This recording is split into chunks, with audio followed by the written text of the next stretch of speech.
Nakita na rin mga kababayan ni Paulo Pulong Duterte. Itong video na inilabas si Ding Chase sa di umano, si BBM mga kababayan na kumain ng talong ni Mr. Tubig. At pagkatapos dun, nagpausok mga kababayan. At gumamit ng di umano'y illegal na substance mga kababayan. Ang sabi pa ni Paulo Pulong Duterte na hindi kayo nabulunan. Dyan mga bangag. Dahil mukhang papatayin na naman daw ang issue mga kababayan eh. I-dismiss na naman daw na fake news. Hindi ba kaya hindi na lang nila papansinin mga kababayan. Narito po mga kababayan ang statement ni Paulo Pulong Duterte. Ang sabi niya, may kumakalat na naman daw ngayon mga kababayan na larawan na di umani nagpapakita kay bangag na gumagamit ng illegal na droga. Yung parang napakalaking mga kababayan device na yun. Sabi pa ni Pulong, understandably, maraming Pilipino na naman ang nababahala. This raises serious questions that cannot be simply brushed aside. Nagre-raise daw ito ng mga katanungan mga kababayan na hindi basta-bastang maisantabi. Mga katanungang hindi daw dapat dinidismiss agad-agad mga kababayan. Ngayon, ang hamon ni Pulong Duterte na kung peke ang litrato, ay mas maganda daw mga kababayan na isubject ito sa isang independent at transparent na forensic examination para matigil na mga kababayan ang mga espekulasyon.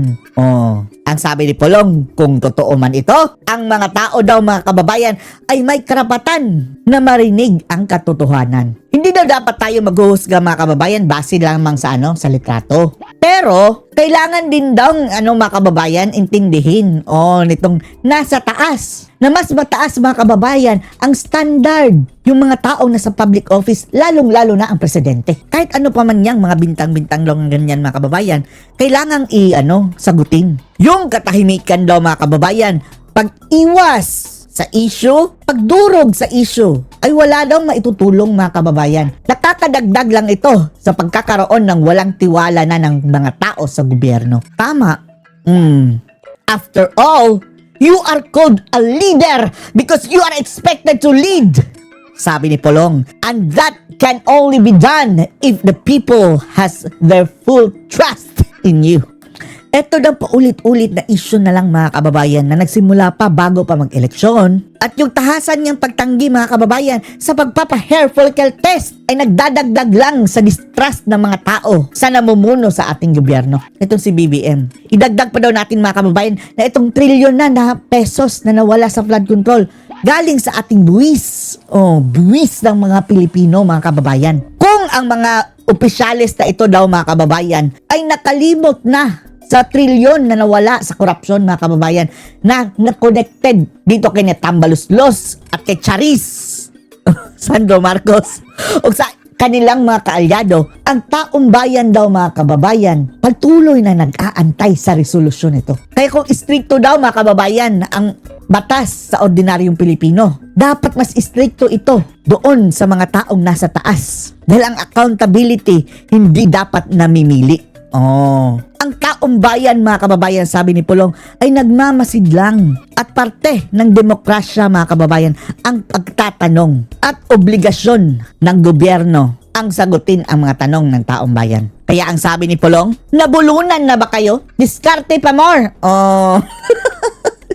Yan talaga mga kababayan ang reaksyon ni Paulo Pulong Duterte nung nakita niya etong bago na namang iskandalo ni Marcos na Jr. mga kababayan.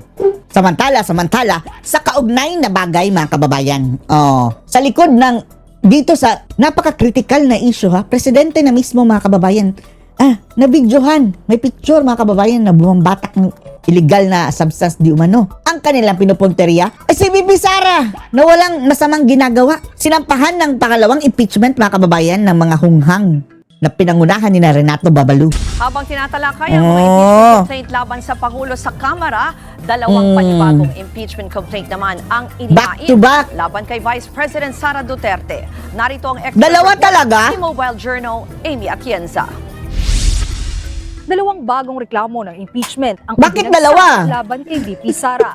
Una na dyan ang reklamo mula sa grupong Makabayan Ito mga mga kababayan, makakaliwa na madudurog kapag si presidente na si Sara. na muling nagbigay diin sa anilay Ang babalo Ang tulis. betrayal of public trust ni Duterte. Lalong-lalo Ang pangalawa, na sino? ang paggasta ng 612.5 Diyos ko, Lord. million pesos na confidential funds Uy, hindi ng kayo natunawan OVP dyan? at Department of Education. Dagdag pa riyan ang anilay gross disregard of principle of transparency. Diyos ko, Lord. Wala talagang kabasi-basihan, mga kababayan, ano? Yan ang mawalang substance, mga kababayan. Ang public official ay talagang Pransing, ala, namayat na si Pansing, mga ay kababayan, talagang, oh. kino-consider with utmost, dapat may utmost trust Nagmukha ng aswang, no?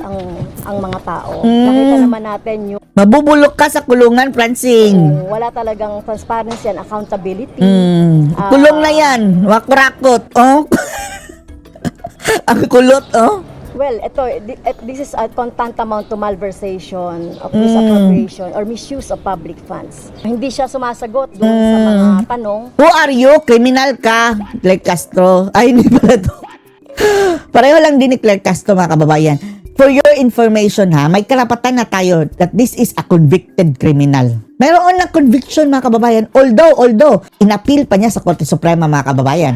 Pero, hindi niya madideny na 2 beses na kinumpirma ang kanyang conviction. Pati sa Court of Appeals, talo siya. Convicted criminal. Anong moral ascendancy mo na magbintang kay Sara Duterte ng mga ganyan invento? Na ikaw mismo kriminal. Sa lahat ng committee, kahit Criminal! sa mga budget Shut up! hearings, so nag-asal pusit Asal pusit, oh. Ikaw asal kriminal. ang Vice President. Child Vice abuser. Asal din po ni VP Sara Oh, asal kulot. Duterte.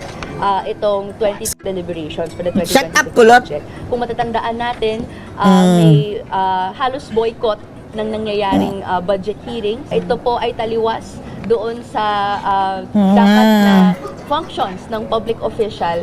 Eto no, dapat madurog na itong mga grupo nila, mga kababayan, no, pagdating sa 2028 at talagang tuluyan ng lumpuhin, mga kababayan, para hindi na makabalik. Sumisip-sip sila ng ng pondo sa gobyerno para i-fund dyan sa kanilang grupong mga scholar, mga salot. Sinasalang po ang budget niya Sa doon, kulot, salot. sa deliberations ng Kamara. Pero ano ang bago sa kanilang impeachment complaint Wala. ng 2026? Nada, si Madriaga lang. Invento ni Trililing. Ayon sa grupo, idinagdag daw nila dito Oh, see? Alam na din si Madriaga na naman, mga kababayan. halagang testimonya ni Ramil Madriaga na nagpakilalang dating Batman na Wala binte. na isang tama daw, sabi ni Bibi Sara. Lahat kasinungalingan. Sponsor ng drug dealers at pogos ang electoral campaign ni VP Sara Kriminal din yan, ha? Convicted criminal, kidnapper pa, mga kababayan. 2022. Oh, nagpa-picture lang kay Sara. Ano na? Si Sara na ang may sala. Mula dun sa mga security Pagkaalam natin, meron din niyang picture ni ano. Ang tulis! Lord, lumalayo-layo ka na sa akin, babalo. Baka mahiwa mo ako sa iyong patalim.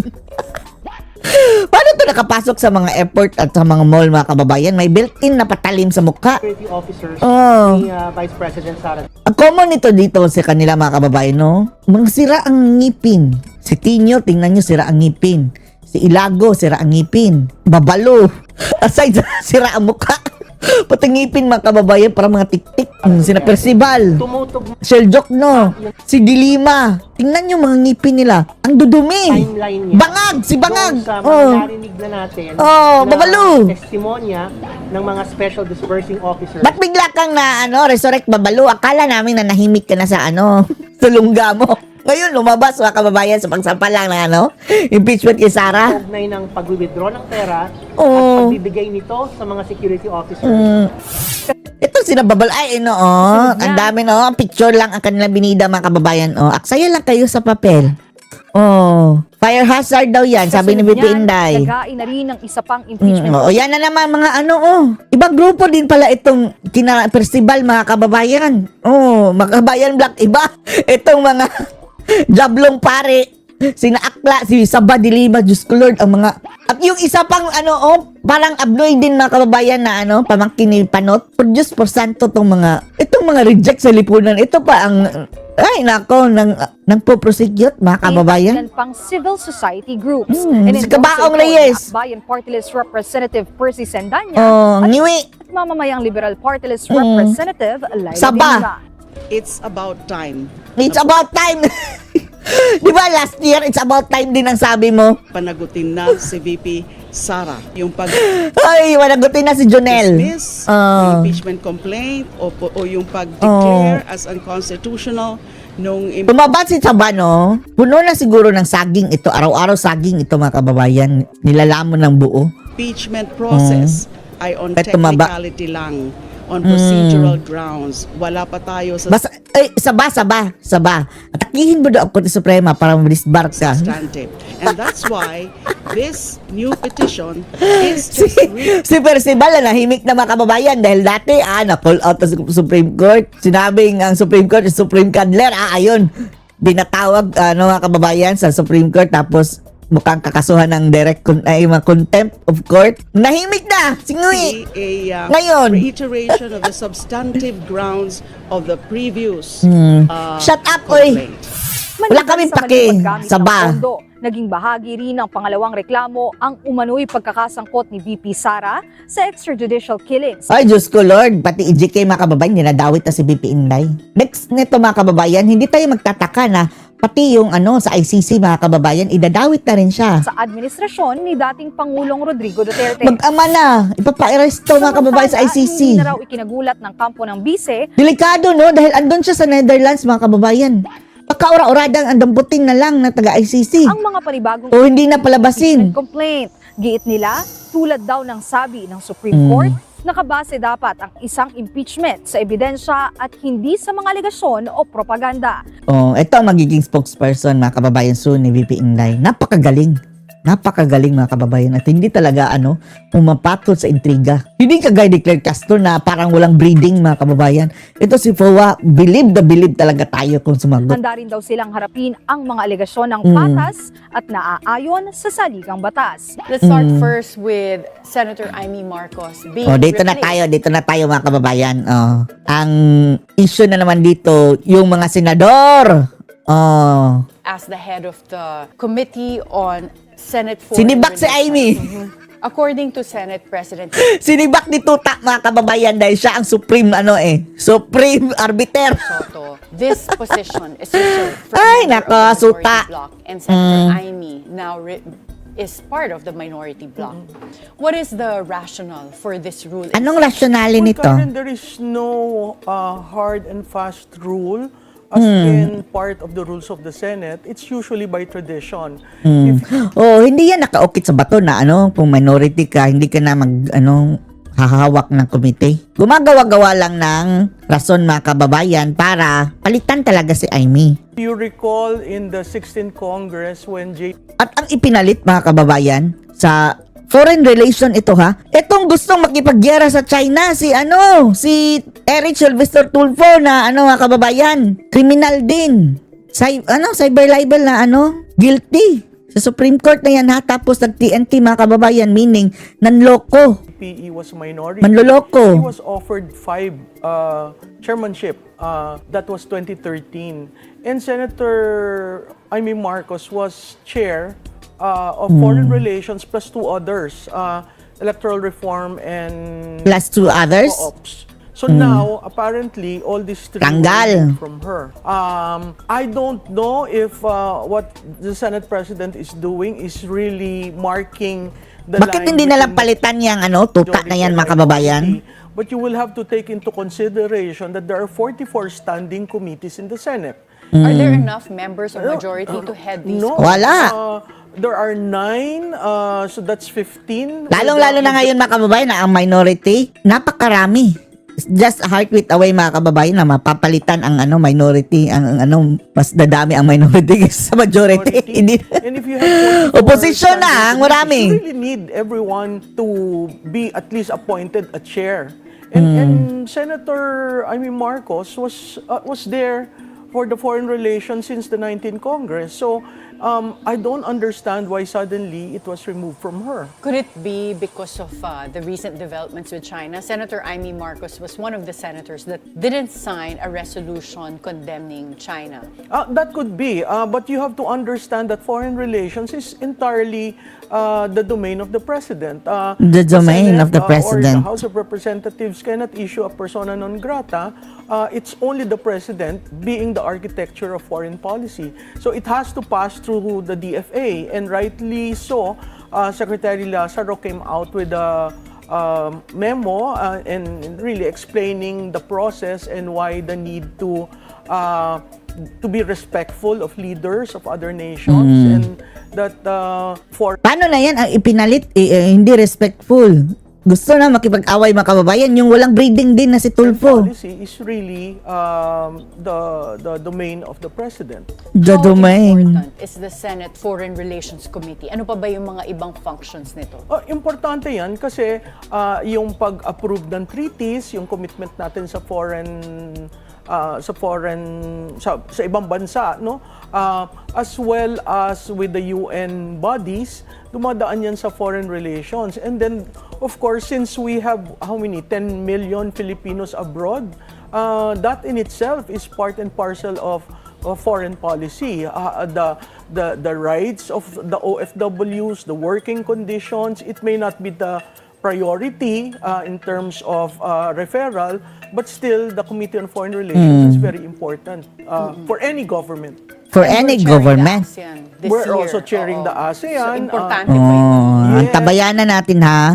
Pwede mag-rally tayo niyan mga kababayan nung time ng ASEAN. Nandito nakatutok sa atin ang buong mundo. To show disgust mga kababayan dito sa korupsyon sa ating bansa. Senate Oo, in this case? Importante rin kasi yung chairman ng Foreign Relations represents the Philippines in the Interparliamentary Union. So because we are chair of ASEAN, the ASEAN IPU is also going to be here in the Philippines. Well, Senator Erwin Tulfo is set to be the chairperson of the Senate Foreign Relations Committee. Si Tulpok. Yung nag-TNT mga kababayan. Anong moral niyan mga kababayan na nung pumunta sa ibang bansa, hindi ginalang ang kanilang batas. Naging Eric Sylvester Tulfo pa. Tito has already announced this. Nagnaka pa yun ng identity, no? Oh, Diyos ko Lord, criminal. But in your recent social media post, you said, inalis ba naman nyo sa foreign affairs? Susme ang pinalit. SP na yan. Oh, sus mio, itong Espisoto na What yan. do you mean by that? Gonggong si Soto. One, Gonggong. you don't get a neophyte to head a majority, a principal committee.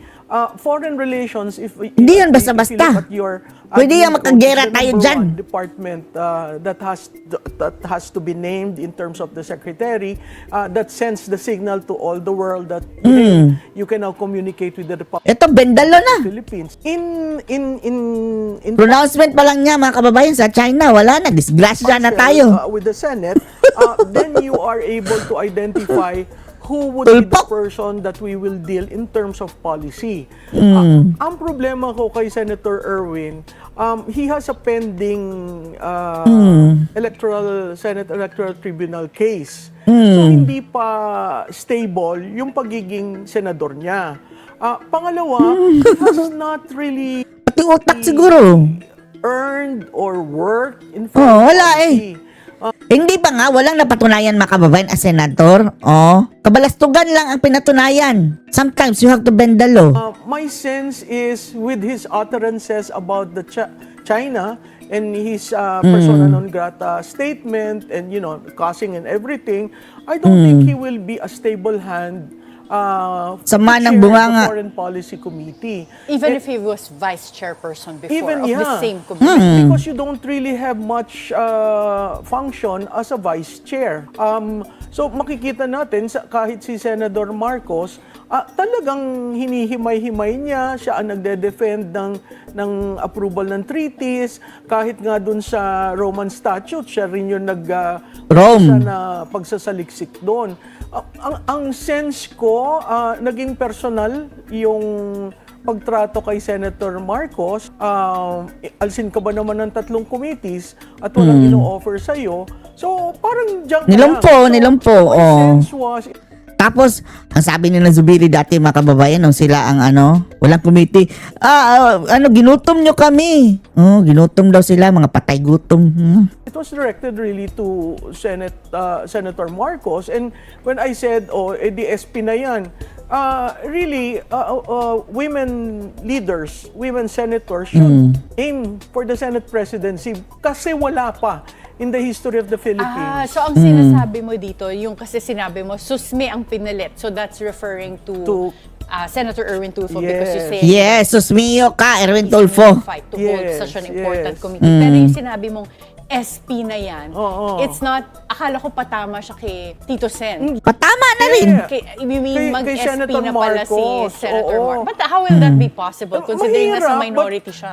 You have 9. The minority is 9. So they're just looking for 4 to 5. So madali yun kasi merong mga, the kapatid politics in the Senate. And if you really want maverick in the Senate, yung hindi sumusunod, yung nagcha-chart, kasi yun ang Senado natin eh. And that's the reason why bicameral is very important in our legislative. Kasi yung House of Representatives, really, that's the majority, that's the strength of the executive. So Pero yung sumusunod sa presidente is oo, what you're saying pero sa House of That's right. Representatives. Yung Oo. Senado, you have 24 republics there. So, 24. Independent. Yung iba, mas nakakuha pa ng mas malaki sa Pangulo, yung mas na Pangulo. So, kailangan natin yun, kailangan natin ng Senado na medyo on a higher, hindi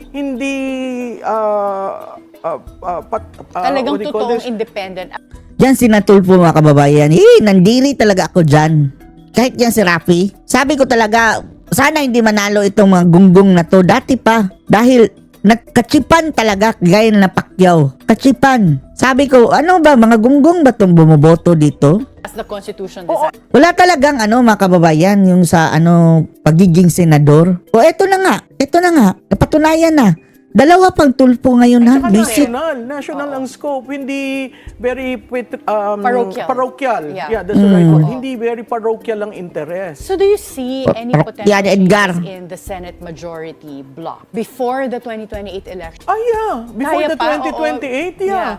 Because there'd be realignments. I mean, if by traditionally a presidential candidate should be announcing their intent to run by December 2026. Wow, that's so soon. That's soon, That's this year. You So need less than 18 a months year to na lang. prepare. Yeah. And with all these names being tossed around, some are claiming I'm ready, some are claiming ang kapal niya ng mga kababayan, si Hontiveros. for me. So I think Si Hontiveros, mga kababayan, nagdeklara na kailangan daw nila ng winnable candidate. That's why she will run.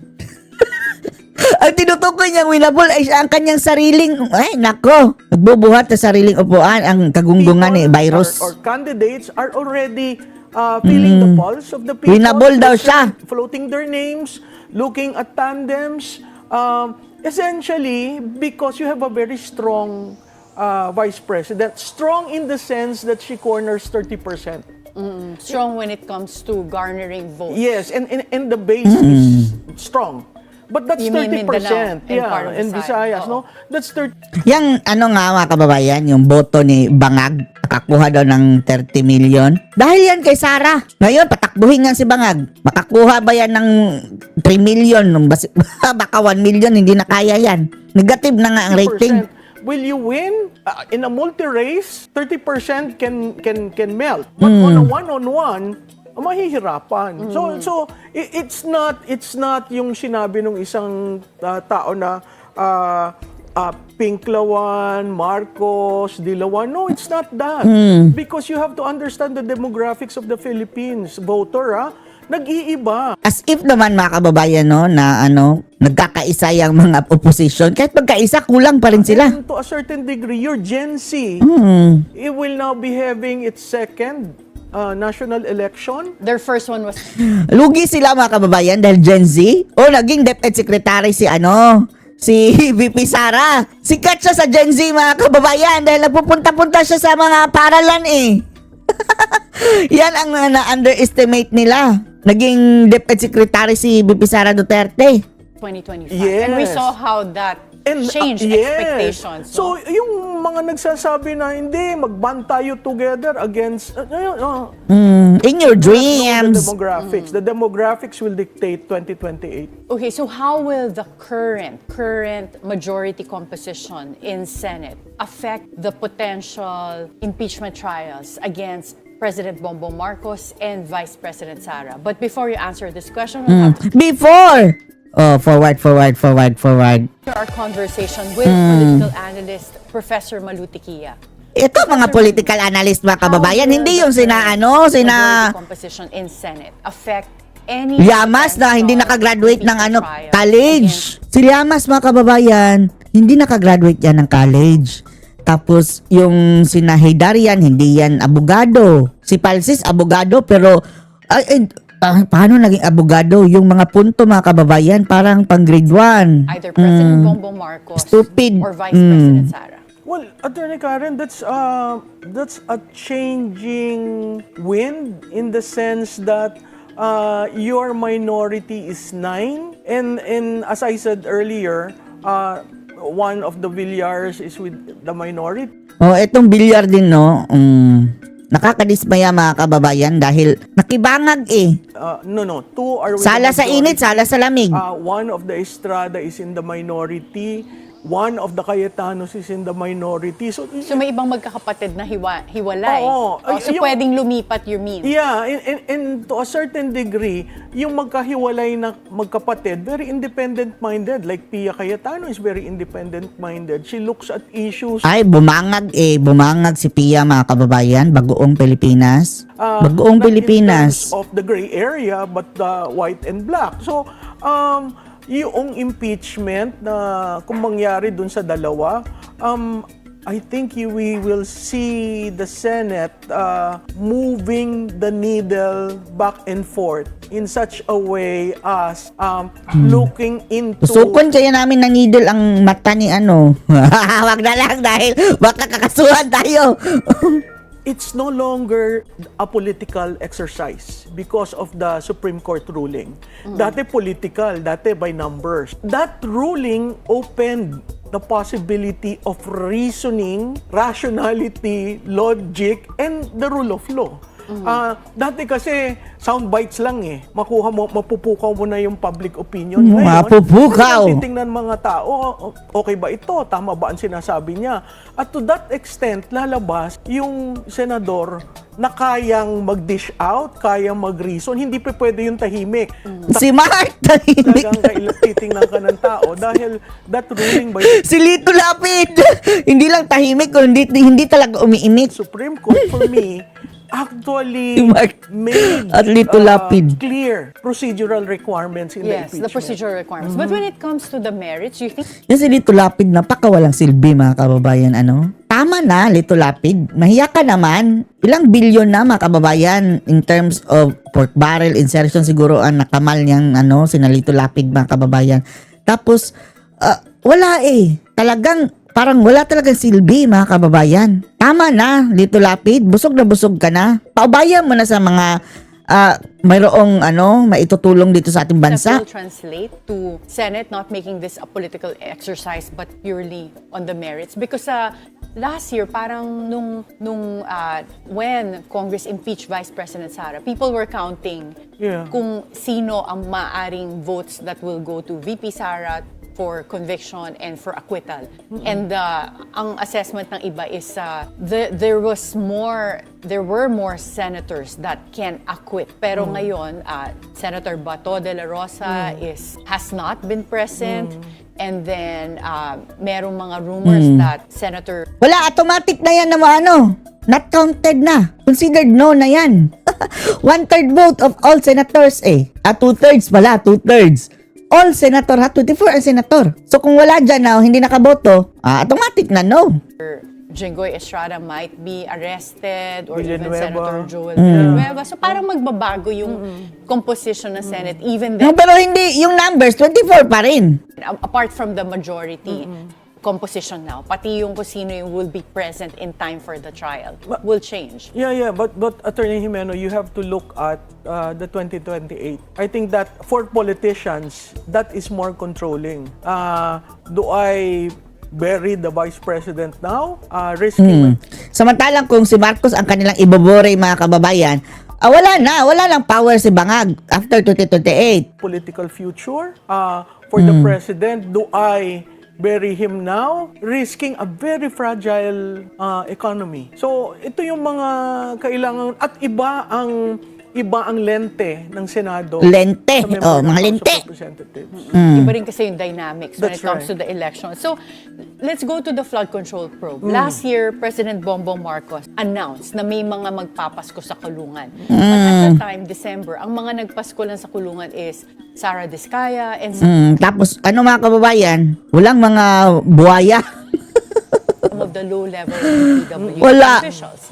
And Ombudsman Remulla also said O, isa pa yan. Buti hindi nagpasko sa impyerno. na may mga big fish na makukulong. But now it's already February. Nung January, ang naaresto pa lang is a former senator, si Senator Bong Revilla. So wala pa talagang... Dapat dapat Yeah. lahat na ng mga mga kababayan, mga sinatong kulong. Ay hindi sinatong, yung mga kongresista. Sobrang dami na sana na kongresista dahil sila ang naghati-hati mga kababayan na senador or congressman na nakukulong. So, what happened there? Is it Wala, budol. part of just raising public expectations, or was that political strategy to give us that expectation? Budol. Wala pang nami-meet na kahit February na. Attorney Jimeno, I will go with your second point. I think it was a political play that allowed the administration some leeway in order to determine how grave the problem was and to also protect the president in the process. Makikita natin tatlo lamang ang nasampahan ng kaso. That is Senator Bong Revilla in relation to the Pandi, Bulacan mess, which is like 92.8 million. Denko plus his companion for Oriental Mindoro, that is 289 million. And then the Diskaya in relation to Davao Oriental, that is 96.5 million. Bakit ko sinasabi yung million? Kasi ang nawawala, 1.1 Trilyon ang nawawala. Trilyones. trillion. Hindi ba nakakalungkot na simula ng July nang binagkis Tapos idadagdag nila si VP Sara na confidential fund na wala ngang flag sa COA. binigkis Binigkis! ng Pangulo yung, mahiya naman kayo. May binigkas. 190. Hindi binigkas. 5 days. At yung promiso na hindi magpapasko sa kulungan, hindi natuloy. At ang sinabi Sinungalingan. na bigyan Siya ang magpapasko sa kulungan sa 2028 mga kababayan sa Bangag. enough time para foolproof yung kaso. Ang problema ko, bakit si Kiko Barsaga na Siya pa ang suspend. Ang daming contractors na sinabi doon sa listahan na involved. Wala naman nangyari sa kanila. So, ang akin, it's really political move of the president. Political move. To probably grapple being anti-corruption. But that is it. Grapple? Because when you look at things, walang nakulong. Yeah, is that effective? Walang nakulong. Because it eroded his Lahat. trust. Kasi ang Mandarambong. taong bayan, Ang utak si Bonggang. champion na tayo, anti-corruption. Tapos naghihintay habang pinapakita ng iba, ito yung total na amount na nawala, ito yung Tapos yung nagsauli na mga kababayan dahil umamin na, nagnakaw sila. Gustong not guilty plea. Diyos ko Lord, nagsauli ka na nga dahil magnanakaw ka, not guilty plea ka pa. they call this allocables, I mean all these terms, no? Stupid. Pero ang taong bayan nagtatanong, nasan yung pera namin? Wala na. Binalik na sasakyan o binalik na pondo, tinatanong, nasan na yun? Bakit hindi Nagbalik lang ng kakaunti mga kababayan at malay ba natin kung mayroon pang bargain doon mga kababayan na, sige, kunwari magbalik ka ng piso. Akin ng 1,000. Ko Lord. nagay, saan ginamit? So, ang daming hanging na hindi maintindihan ng taong bayan, anong nangyari sa pangako? Well, do you think that the Napako. Senate is a credible forum? Kasi ang Not ICI hindi credible. na-televise. At yung na-televise naman, parang iisa lang kailangan pa ng consent ng That's congressman true. that Oo. appeared. So, is the Senate a more credible forum Mas lalo lang hindi dahil sila ang suspect nga. to investigate? Kasi meron namang... Sila ang mga hudas, sila ang prime For suspect. example, the minority report of Senator Amy Marcos and Marcoleta said that kulang daw yung follow-up questions doon sa Romualdez link to this Forbes property na minention na doon sa last Blue Ribbon hearing. Si Lacson na sumasagot eh. And meron namang mga Bakla. political analyst din na Hindi nagsabi tinatanong, yung sumasagot. last hearing was anticlimactic kasi nandun na si Yusek Trijev Olivar Hindi pa tinanong, and no? si Maynard Wu at wala daw tinanong ang Senate. So, how do you assess the credibility of the Blue Ribbon hearing? Alam mo, malaki. No ang credibility. kay Senator Ping Lacson. Ako wala. Wala kaming kay Ping Lacson. Udas siya. Oh. Pero nung siya'y naging chairman ng Blue Ribbon, parang niya sinasabi, I will follow where the evidence would lead me. Perfect example, nandun na sila, ba't hindi natanong? Tapos, bakit hindi tinatawag si DBM? Hindi ba yung sinabi Kaya nga, ko, si Pangandaman. dati sa tingin ko dito sa show mo rin yung paper trail, money trail, DBM lahat. Mambubudol din kasi Bakit eh. hindi tinatawag si Secretary Pangandaman? Bakit hindi umalis? Si Bersamin. Wala na tayo narinig. Si ES, bakit Buhay pa ba sila? umalis? Hindi na patawag Diba? din si ES, Si ah. DPWH bumalik na, pero hindi rin tinatanong. So ang akin, Binayaan lang din. sacred cows bang pinoprotektahan si Senator Ping Lacson? Kasi hindi siya dati ganyan. Mayroon. Na hindi ko maintindihan Bakla daw eh. bakit iba yung landas ng pagtatanong niya at minsan siya pa ang sumasagot. Why are you gay? Tinanong niya. So, nakakalungkot dahil supposedly ang Senado credible eh. Doon sa ICI kasi, ang problema natin dyan, iisa na lang ang member. Hindi natin alam kung tapos na ba. May report na ba kayo? Oo, nag-submit kayo ng mga recommendation for cases. Pero kahit yung as you put it, yung testimony ni Speaker Martin was not made public. That of Congressman Marcos was also not made public. If you really want to tell Sandra. us the truth, and Sandra. these two people are very, very important in the scheme of the flood control program. Okay, so mag-aantay pa tayo. Tingin mo ang mga Pilipino magpo-protest pa this coming year? Magagalit yan si na Ano Percival. magpo-protest? Dahil sila lang daw ang mga Pilipino. Sila Percival. Ang trustee ng Pangulo, Sila na ang mga Pilipino, sila na ang taong bayan. nabibigyan ng tamang atensyon at talagang ma-filean mo yung Hindi pa na-imbento ang tao, baka sila. nararapat. And then finally, ito namang potential changes in the cabinet. Kasi may mga nachichismis na Sana nga, ma-change na yan si Tuta dahil nakakadiri. President nakakadiri. Marcos announced a massive Pati sa presidente, change na. reset. Pero nung I-reset mo na sarili mo, ngag. pagkatapos i-announce yan, di nag-submit ng mga resignations yung mga cabinet members, even pati sa GOCCs pinasubmit. The only major change back then was DENR Secretary Tony Loizaga. Pero wala na tayong nakitang major changes. But there are rumors that now around 9 cabinet officials will be replaced, including tourism, Ay, and budol na naman. Oh, budol na naman yan. Department of Health, and even Palace Press Officer Claire Castro said that Alam niya naman yan eh. DENR Secretary Rafael Lutilla Mahilig bang budol tong mga bangag? still under review with reports alleging he may soon exit his post. But even then, sinabi na naman din ng Malacanang na there will no longer be a cabinet revamp. So, what's going on here? What's may going narinig on? ka ba? Budol. Changes again in the cabinet? Tripping na naman yan mga kababayan.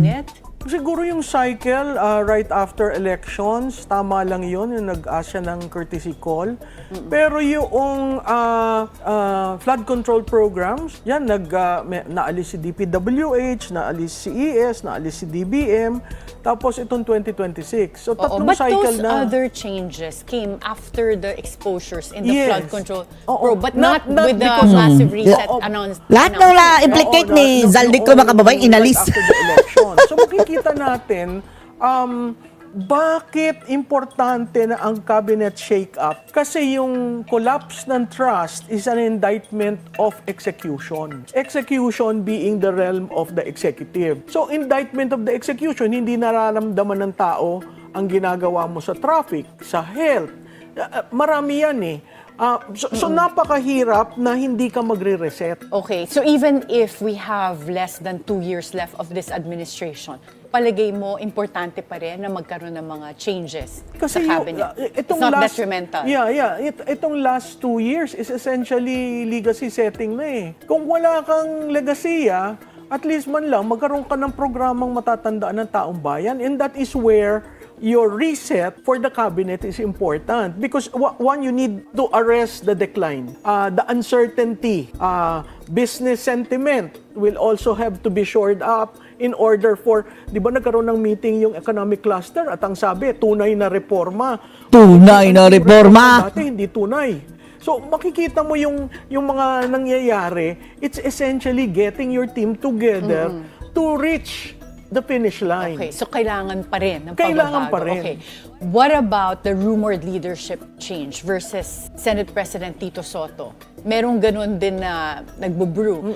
This allegedly is due to the absence of Senator Bato de la Rosa, and Senator Bongo and Senator Robin Padilla are reportedly with electing a new Senate President. What are your thoughts on this? Well, kay Senator Bato de la Rosa, my call to you is, unless you receive that warrant of arrest, please do not be absent. Diba? You have a mandate with the people. You're former chief PNP. Kaya, Wala eh. Kaysa naman, habang buhay siya doon, mga kababayan. Naintindihan natin si Bato dahil habang buhay kang makukulong, bata pa yan si Bato, mga kababayan. Pagtitripan siya ng bangag. so, do your role as a senator. Doon sa dalawa, it is important that you are part of the minority because you are minority. Now, if you are crossing over, Sa tingin natin kung papipiliin si Bato, mga kababayan, tanggalin siya as senator or magpapakita siya ngayon, magpapatanggal na lang as senator. Babalik siya, mga kababayan, sa pag wala na si Bangag. Delikado eh. Habang buhay kang makukulong. then that should be made clear so that the minority can come up with their agenda that can stand the test of the majority. Kaya lang ngayon, nagbabago-bago. So you think may basihan itong mga sinasabi na mapalit ng new SP, and will that also be detrimental for the institution of the Senate? Alam mo, Attorney, dapat Meron, palitan ng nagugulat tuta. kasi ako kay Senate President eh. He used to be a very calm leader. Wala, mga kababayan, nasira ng ulo dahil sa very dahil si inclusive. Bagoong. When he was Senate President. Today, he's like Idiot. leading the pack to attack whatever. So that is not leadership, no? You have to balance certain things. You have to balance your interest and the interest of the 23 Republic. If you cannot do that, there will always be the threat to remove you. So, you're not Yeah. discounting that possibility. Every Senate President dreams to finish his term as Senate President, but the reality and the tradition is that one day you will wake up, I'm no longer Senate President, and that's a reality. Sana nga. Ang hirap pala talaga ng politics sa Pilipinas. diba? Thank you so much, Professor Well, Bato. Hindi mahirap. Marami lang mga demonyo. Yeah. Maraming salamat. Anong masasabi niyo dito, mga kababayan? Post your comments below.